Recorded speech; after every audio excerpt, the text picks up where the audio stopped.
after calling for a study examining how minimum wage increases, phased in since 2015, are impacting the city's economy. Las Cruces City Council reviewed the results at a recent work session. The city hired economists from the University of Texas at Tyler's Hibbs Institute for Business and Economic Research to conduct the study, which simulates the economic impacts of the city's minimum wage raises from 2016 through 2020.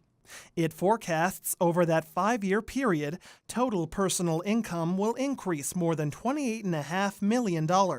During the same time, gross regional product or business output will decrease $14 million, less than 0.5% of total baseline output. The study also estimates 385 jobs, less than 0.1% of total positions over that span will be lost, mainly in the food service and healthcare support industries. District 3 Councilor Gabe Vasquez says now that the city has objective minimum wage data, it's hard for opponents of the increases to say they significantly harm the economy. Folks that are on that side now have to look objectively at the study and realize that the economy hasn't fallen, that small businesses haven't fallen. In fact, we've seen job growth in almost every industry, including the two industries that would be most impacted by minimum wage increase.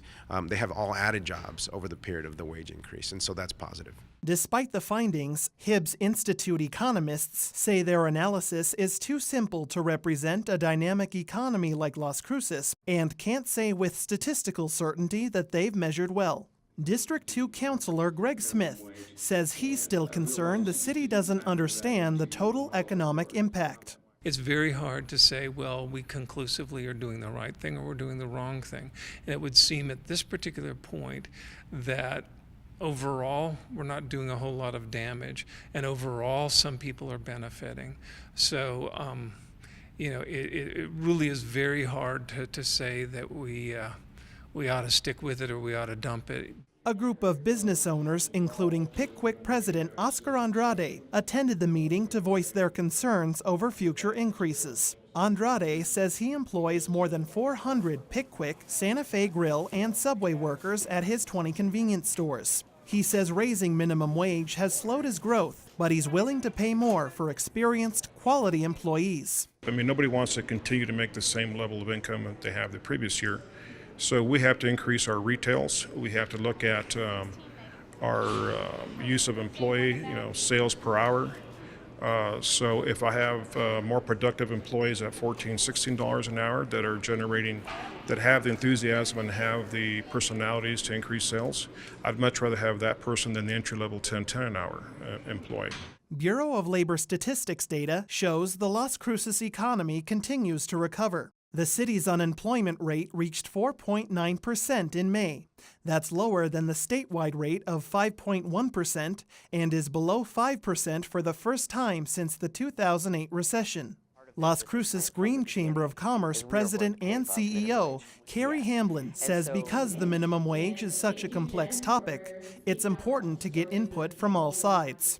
Studies will show that when you increase minimum wages, you're increasing the benefits to the community, but the small businesses have every right to be concerned on whether or not that's actually going to come to them. So I think a study is very valuable. I think it's going to be a challenge, and I think having different partners and community groups involved in that conversation will be really essential to its success.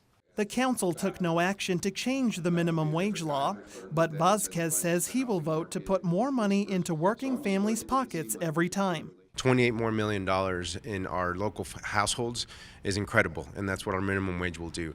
That $14 million reduction in GRP, we have to work as a community to address that, and I think we can, working together with the business community and with recruiting large employers and with education and workforce training. So I think we can do both. Both Vasquez and Smith say the city should take another look at the Consumer Price Index cost of living adjustment set for 2020.